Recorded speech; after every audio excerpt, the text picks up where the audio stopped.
بسم اللہ الرحمن الرحیم۔ الحمدللہ آج ہماری تلاوت کا آغاز 28ویں پارے سے ہوا۔ سورہ مجادلہ۔ ایک خاتون حضرت خولہ رضی اللہ تعالیٰ عنہ اللہ کے نبی کی خدمت میں آئی اپنے شوہر کی شکایت لے کر، اور اس پہ اصرار کرنے لگی۔ ایسا لگ رہا تھا اللہ کے نبی سے جھگڑ رہی ہے۔ کہہ رہی تھی میرے شوہر اوس بن ثابت نے کیا کیا، مجھ سے زہار کر لیا۔ زمانہ جاہلیت میں یہ الفاظ استعمال ہوتے تھے، تم میری ماں کی پشت کی طرح ہو۔ یہ طلاق کے معنی میں استعمال ہوتا تھا۔ بیوی شوہر سے جدا ہو جاتی تھی۔ یہ اپنے شوہر کی شکایت لے کے آئی کہ میری جوانی اس نے تباہ کی ہے، میں نے اپنا پیٹ اس کے لیے چاک کیا ہے، اور جب اب میں بوڑھی ہو گئی اس نے مجھے چھوڑ دیا۔ اب میرے چھوٹے بچے ہیں، اس کے پاس رہیں گے ضائع ہو جائیں گے، میرے پاس رہیں گے کہاں سے کھائیں گے۔ کچھ ایسے اصرار سے کہہ رہی تھی تو اللہ رب العزت عائشہ فرماتی ہے میں قریب کے کمرے میں تھی، وہ ساری باتیں میں بھی سن نہیں پائی، لیکن اللہ نے کہہ دیا قد سمع اللہ، میں نے سن لیا، میں نے اس عورت کی باتیں سن لی ہے، اور آسمان سے حکم آ گیا۔ یہ میاں بیوی پھر زندگی گزار سکتے ہیں، اس غلطی پر توبہ کریں، یہ واقعی ایک گناہ ہے، لیکن کفارہ دے دیں گے، ازواجی زندگی بحال ہو جائے، ازواجی رشتہ بحال ہوگا۔ کفارہ دے دے، ایک غلام کو آزاد کر لیں، نہ ہو تو 60 مسکینوں کو کھانا کھلائیں، نہیں ہو تو پھر 60 دن کے روزے رکھیں۔ یہ کفارہ ادا کر دیا، ازواجی رشتہ باقی رہے گا۔ اس کا تذکرہ فرمایا، اللہ کی بڑائی، اس کا تعریف، اور پھر فرمایا تم کہیں بھی سرگوشیاں کرتے ہو، 3 یا 4، 2 یا 1 یا کوئی بھی، جتنے بھی، خیال رکھنا اللہ بھی موجود، اللہ بھی موجود، کوئی ہو نہ ہو اللہ تو ہے، اللہ تو موجود ہے۔ اسی کا تذکرہ فرمایا، یہودی اللہ کے نبی کو پریشان کرنے کے لیے مختلف بہانے میں سرگوشیاں کیا کرتے تھے، اس کی مذمت فرمائی، مجلس کے آداب بتائے، کوئی آئے تو وسعت پیدا کرو، اس کے لیے گنجائش پیدا کرو، اس کا تذکرہ فرمایا۔ پھر فرمایا جو اللہ کے فکر سے محروم ہوتے ہیں وہ شیطان کے زیر اثر رہتے ہیں، وہ شیطان کی جماعت، اور ایمان والے جن کے دلوں میں واقعی ایمان ہو وہ کبھی کفار سے دلی دوستی نہیں رکھتے، وہ کفار سے اور کسی کافر سے دلی محبت اور دلی دوستی نہیں رکھتے، چاہے ان کے اپنے ہی کیوں نہ ہو، باپ ہی کیوں نہ ہو، اولاد ہی کیوں نہ ہو۔ اگر کافر ہے تو وہاں رشتوں کی بنیاد نسبی اور خونی نہیں، رشتوں کی بنیاد اسلام ہے، اسلام رشتوں کی بنیاد ہے۔ اگر وہ نہیں ہے تو ان کا کوئی تعلق نہیں۔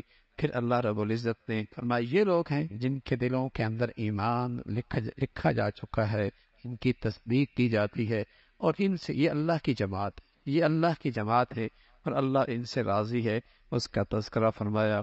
پھر سورہ حشر ہے، اللہ کی حمد و ثنا ہے، اور پھر مدینہ منورہ سے بنو نذیر یہودیوں کا ایک قبیلہ تھا جس سے مسلمانوں کا معاہدہ تھا، لیکن وہ سازشی قوم ہے، خفیہ طور پہ مشرکین سے ان کے تعلقات تھے اور مسلمانوں کے خلاف سازشیں کرتے تھے۔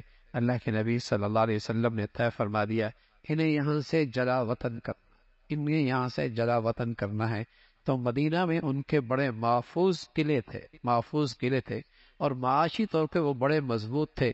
ان کا تو خیال بھی نہیں تھا کہ رسوائی اور ذلت کے ساتھ یہاں سے ہم نکالے جائیں گے، لیکن نکالے گئے اور وہاں سے انہیں نکالا گیا۔ پھر حضرت عمر کا دور آیا، انہوں نے ان کو پورا جزیرہ عرب سے نکال دیا، اخرج الیہود من جزیرۃ العرب، پورے جزیرہ عرب سے نکل گیا۔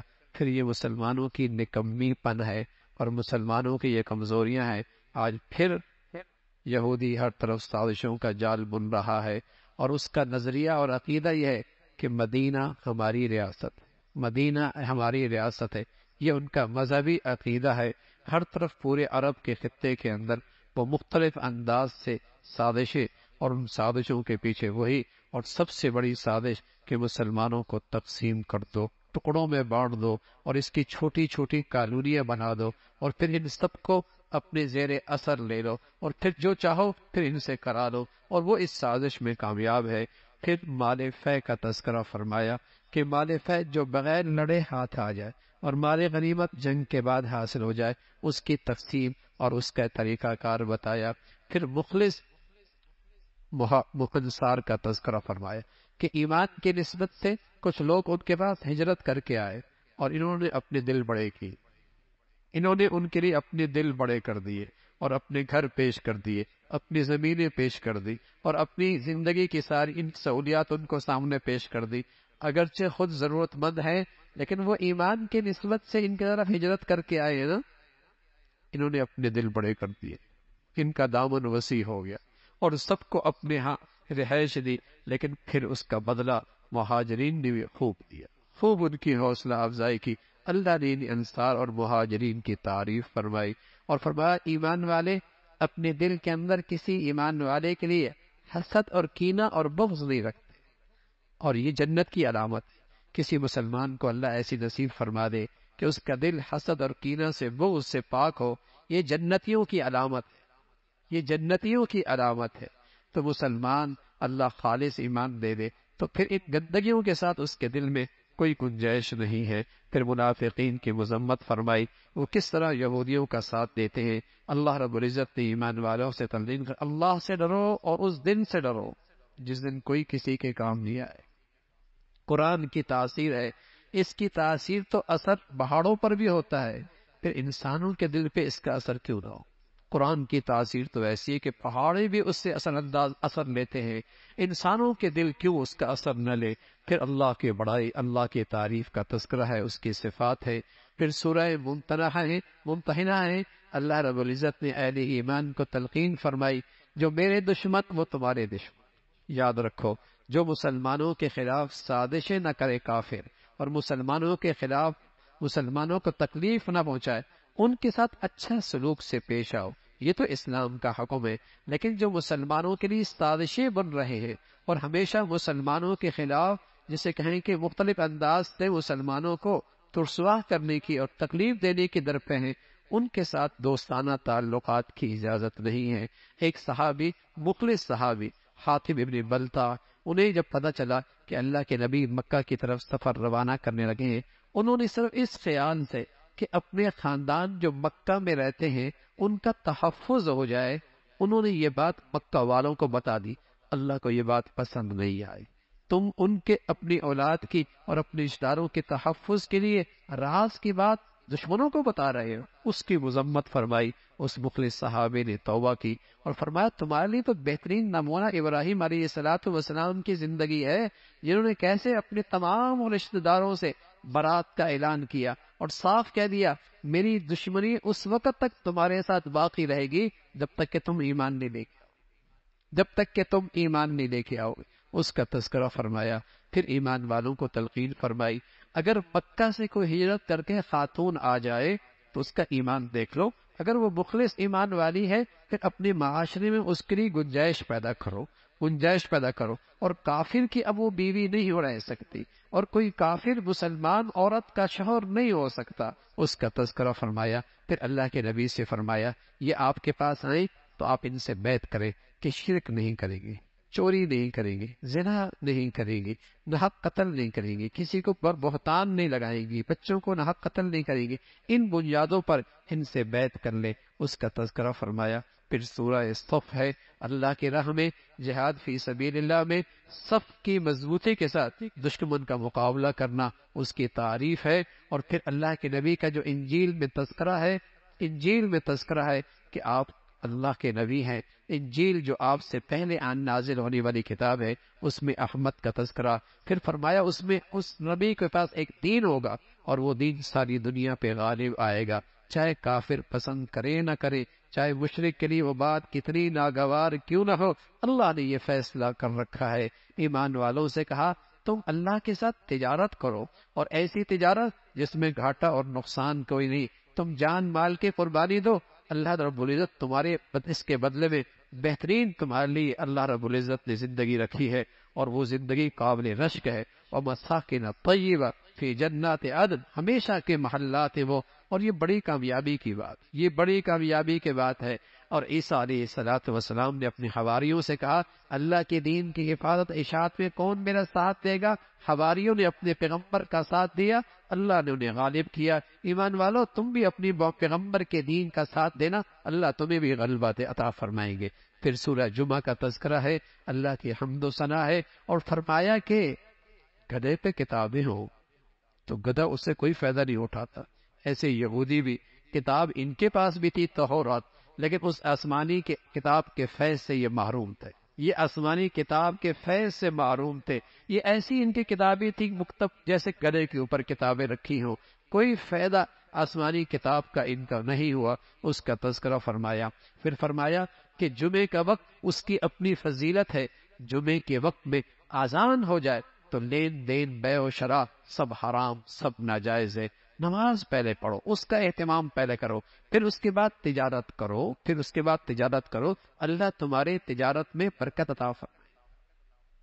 لیکن جمعے کی فضیلت، اس کا اہتمام کرو، اور اس عظیم دن کی نہ قدری نہ کرو، اس کا تذکرہ فرمایا۔ اور پھر سورہ منافقون کا تذکرہ ہے، منافق آپ کے پاس جھوٹی زبانوں کے ساتھ آپ کی رسالت کی گواہی دیتے تھے، اللہ کی وحدانیت کی بات کرتے تھے، اللہ کہتے ہیں جھوٹے ہیں، جھوٹے، زبان کے کچھ اور ہیں، اندر کے کالے اور سیاہ ہیں، اندر کے کالے اور سیاہ ہیں، زبان کے یہ بول ہیں۔ اور پھر ان منافقین کا کفر، نفاق کھل کے سامنے آیا۔ ایک موقع پہ حضور علیہ الصلوۃ والسلام اور آپ کے ساتھیوں کے بارے میں کہنے لگے، یہ لوگ مدینہ میں آ گئے، ٹھہرنے لگے، ہم ان ذلیل لوگوں کو یہاں سے نکال دیں گے۔ اللہ رب العزت نے جواب دیا، عزت اللہ کی، اللہ کے رسول کی، اہل ایمان کی، ان منافقوں کو کیا پتا، ان منافقین کو کیا پتا ہے۔ پھر ایمان والوں کو تلقین فرمائی، ایمان والوں، تمہیں تمہاری مال و دولت کہیں اللہ کیسے غافل نہ کر دے، اور اللہ کی تعمیری حکم سے تمہیں کہیں محروم نہ کر دے، خرچ کرو اللہ کے راستے میں، اس سے پہلے کہ موت آ جائے۔ اور پھر جب موت آتی ہے تو انسان حسرت کرتا ہے، اے اللہ مہلت دے دے، بڑا نیک بن جاؤں گا اور بڑا صدقہ کروں گا، مہلت دے دے، نیک بن جاؤں گا، بڑا صدقہ کروں گا، لیکن وہ حسرتیں میری حسرتیں رہ جائیں گی۔ پھر سورہ تغابن کا تذکرہ ہے، اللہ کی بڑائی، اللہ کی عظمت۔ تغابن اللہ کے عذاب کا ایک نام ہے، نیک لوگوں کے لیے جنت میں ٹھکانہ ہے، اور بدی کی زندگی گزارنے والے اور اس پہ مرنے والے، ان کے لیے بہت بری جگہ ہے۔ پھر فرمایا جو بھی مصیبت آتی ہے اللہ کے حکم کے بغیر تو نہیں آتی، خیال رکھنا مال و دولت ایک آزمائش ہے، مال و دولت آزمائش ہے، اس میں اگر کامیابی چاہتے ہو تو اس میں اللہ کے حکم کی تعمیل کیا کرو، اور اولاد کی تربیت کی فکر کیا کرو۔ اللہ کو جو قرض حسنہ دے گا اللہ کئی گنا بڑھا کے واپس عطا فرمائیں گے، اس کا تذکرہ۔ پھر سورہ طلاق کا تذکرہ ہے، اور خاص طور پہ طلاق، اور پھر اس کی عدت، اور پھر دودھ پیتے بچے، اس کی ذمہ داری کس کے سپرد ہے اور اس کا خرچہ کس کے ذمہ ہے، اس کا تذکرہ فرمایا۔ طلاق 3 دینا حرام ہے، حرام، لیکن 3 طلاقیں حرام ضرور ہیں، لیکن طلاق ہو جاتی، جیسے بکری کا گلا دبا کر اس کو مار دیا، حرام ہے نا، مر تو جائے گی نا بھائی، مر تو جائے گی نا۔ صحیح طریقہ کیا ہے؟ اس کو صحیح طریقے سے ذبح کرو۔ لیکن اگر آپ نے حرام طریقے سے اسے مار دیا، گلا دبا دیا، تو مر تو پھر بھی جائے گی بھائی، 3 طلاقیں دے دیں گے، بیوی تو پھر بھی ہاتھ سے چلی جائے گی، اگرچہ حرام طریقے سے گئی۔ صحیح طریقہ کیا تھا؟ 1 طلاق دیتے، چھوڑ دیتے، اس کی 3 ماہواریاں ہوتی، خود بخود وہ بیوی نہ رہتی، اور تمہارے پاس گنجائش باقی تھی، کسی وقت ندامت، شرمندگی، ازواجی تعلق نکاح کے بعد قائم ہو سکتا۔ لیکن اگر 3 دے دی اور پھر حرام کیا تو بیوی بھی گئی، گناہ بھی ہوا، اس کا تذکرہ فرمایا۔ کوئی بھی مشکل اور کوئی بھی پریشانی کا حل تقویٰ ہے، اللہ تقوی کی زندگی سے مشکلیں آسان فرما دیتا ہے، مشکلیں آسان فرما دیتا ہے، اور اللہ اس کی معاش کی ضرورت وہاں سے کرتے ہیں کہ تمہارے وہم و گمان کے اندر بھی نہیں ہوتی۔ ہر مشکل کی آسانی تقوی اور پرہیزگاری کی زندگی، نیکی کی زندگی نہیں بتائی، تقوی کی زندگی بتائی۔ آج مسلمان نیکیاں کرتا ہے، تقوی اختیار نہیں کرتا، اس لیے مشکلات کا شکار ہے۔ نیکیاں کرتا ہے، گناہ بھی پہاڑوں جیسے کرتا ہے، نیکیاں بھی ویسی لیکن گناہ بھی ویسی، اس لیے نیکیوں کی ساری تاثیر ختم ہو جاتی ہے۔ اس لیے فرمایا اگر زندگی کی مشکلات سے نجات پانا چاہتے ہو، گناہوں سے پرہیز کرو، مشکلیں آسان ہو جائے گی، معاش کا مسئلہ عزت سے اللہ آسان فرمائیں گے، اس کا تذکرہ فرمایا۔ پھر اللہ کے نبی کو تلقین فرمائی، حرام قرار دینے کا اختیار تو اللہ کے پاس ہے، حلال کیا ہے حرام کیا ہے اس کا اختیار تو اللہ کے پاس ہے۔ گھر کی بات گھر والوں نے کسی اور کو بتا دی، اس پر تنبیہ فرمائی، نبی کی راز کی بات کو پھیلاؤ نہیں۔ کہ تمام ایمان والوں کو تلقین فرمائی، گھر والوں کی دینی تربیت اور دینی تعلیم گھر کے ذمہ دار پہ فرض ہے، فرض۔ صرف اپنا دیندار بننا کافی نہیں، گھر کی اہلیہ اور گھر کی بیوی اور گھر کے بچے، ان کی دینی تربیت مسلمانوں پہ فرض ہے۔ پہلی درسگاہ یہ اجڑ گئی تو معاشرہ کیسے بنے گا؟ پہلی درسگاہ یہ اجڑ کے رہ گئی تو معاشرہ کیسے بنے گا؟ معاشرے کی پہلی اکائی تو گھر ہے نا بھائی، اور جب گھر ہی کا ادارہ اور گھر ہی کے درسگاہ اور گھر ہی کی تربیت گاہ اجڑ گئی ہے تو پھر معاشرہ کیسے اچھا ہو سکتا؟ گھر تو بھائی پہلی اکائی ہے معاشرے کی اور پہلی درسگاہ ہے، اس کے دو مربی ہیں، باپ اور ماں، باپ اور ماں، اس لیے ان کا آپس کا باہمی اعتماد اور محبت ہونا ضروری ہے۔ اگر دونوں ماں باپ کی زندگیوں کا رخ الگ ہے، درسگاہ اجڑ کے رہ جائے۔ بتائیے نا، اگر کلاس کے ٹیچر ایک دوسرے سے دستے گریبان ہو، ان بچوں کا کیا حال ہو، اس نسل کا کیا حال ہو؟ وہ گھر کی پہلی درسگاہ ماں باپ کی زندگی ہے، گھر کی درسگاہ ہے، یہ تربیت گاہ ہے، یہ تعلیم گاہ ہے، لیکن جب تک یہ دونوں ایک رخ پر ہوں گے، اور وہ رخ آخرت، اللہ کی رضا، اللہ کی پسند کی زندگی، پھر نئی نسلیں بنا کرتی ہیں، پھر قومیں بنا کرتی ہیں۔ پہلے گھر خراب ہوتے ہیں، پھر معاشرہ خراب ہوتا ہے، پہلے گھروں میں نفرتوں کی آگ ہوتی ہے، پھر معاشرہ نفرتوں کا شکار ہو جاتا ہے، پہلے گھروں کا سکون جاتا ہے، پھر معاشرہ بے سکون ہوتا ہے۔ تو فریضہ تھا مسلمانوں کے گھروں کی زندگی کا کہ اپنی اولاد اور اپنے گھر والوں کی دینی تربیت کرو، دینی اخلاق زندہ کرو، دینی عقائد کی فکر کرو، ان کی آخرت کی زندگی کی فکر کرو، یہ فریضہ ہے۔ پھر اللہ رب العزت نے بتایا، ایمان کوئی نہیں، ایمان کوئی نہیں تو کافر کا عذر کل کوئی نہیں قبول ہونا، کل پھر کوئی عذر قبول نہیں ہونا۔ اے ایمان والو، سچی توبہ کرو، توبۃ نصوحا، سچی توبہ کرو۔ اور سچی توبہ کیا ہوتی ہے؟ سچی توبہ میں 4 چیزیں ہوتی ہیں، اللہ ان راتوں میں ہمیں نصیب فرما دے، اللہ ان راتوں میں ہمیں نصیب فرما دے۔ سچی توبہ میں 4 چیزیں ہوتی ہیں۔ پہلی چیز، اپنی پچھلی زندگی پر دل کی سچی ندامت، دل کی سچی ندامت، پہلی چیز۔ دوسری چیز، آئندہ ایسی غلط زندگی گزارنے کی نہ گزارنے کا سچا عزم، سچ اے اللہ اب گناہ نہیں کر، یہ سچا عزم۔ تیسری چیز، کسی کے حقوق دینے ہیں، ان حقوق کی ادائیگی، فوراً ان کی حقوق کی ادائیگی۔ چوتھی شرط یہ ہے کہ اللہ کے ایسے حقوق ضائع کیے، حج نہیں کیا، زکوٰۃ پوری نہیں دی، نماز رہ گئی، ان کی قضا کرنا شروع کر دے، ان کا ازالہ کرنا شروع کر دے۔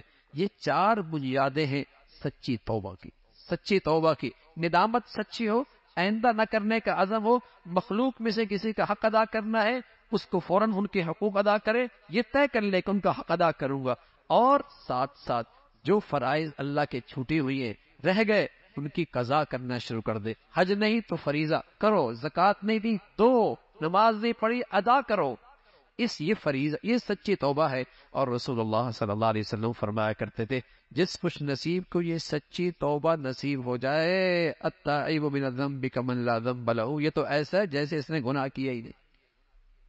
اللہ ہمیں نصیب فرما دے۔ اور بھائی کب پھر نصیب ہوگا؟ اگر ان راتوں میں نصیب نہیں، اس رمضان میں نصیب نہیں، ہمارے نبی فرمایا کرتے تھے کوئی ازلی بد نصیب ہی ہو سکتا ہے، اور کوئی ازلی بد وقت ہی ہوا کرتا ہے جو رمضان کی ایسی بخشش بھری گھڑیاں پائے اور رحمتوں کی یہ برسات پائے اور پھر بھی اس کی بخشش۔ اللہ نہ کرے ہم نبی کے بد دعا کے مستحق بنے، اللہ نہ کرے ہمارا گھر کا کوئی فرد اس بد دعا کا مستحق بنے۔ تو میرے عزیزوں، سچی ندامت، سچی شرمندگی انہی گھڑیوں کے اندر ہو، اور انہی تو راتیں رہ گئی، خوب خلوت میں رو کر اللہ کو منا لو، مزہ آئے گا زندگی کے۔ ایسا لگے گا دل کا ایک آنسو ندامت کا بہہ جائے، دل ٹھنڈا ہو جائے گا، دل ٹھنڈا ہو جائے گا، دل میں سکون آ جائے گا، دل میں کلیجہ ٹھنڈا ہو جائے گا۔ توبہ کی، سبحان اللہ، توبہ ایسی عظیم الشان عبادت ہے، زندگی کی تیز ترین سواری کو آپ تصور کرو، لیکن توبہ ان سب سے تیز رفتار سواری ہے جو بندے کو اللہ کے بہت قریب کر۔ جو بندے کو اللہ کے بہت قریب، اس سے تیز سواری کوئی نہیں، توبہ سے پڑھ کر تیز سواری کوئی نہیں، جو تیزی کے ساتھ اللہ کے قریب بندے کو کر دیتی ہے۔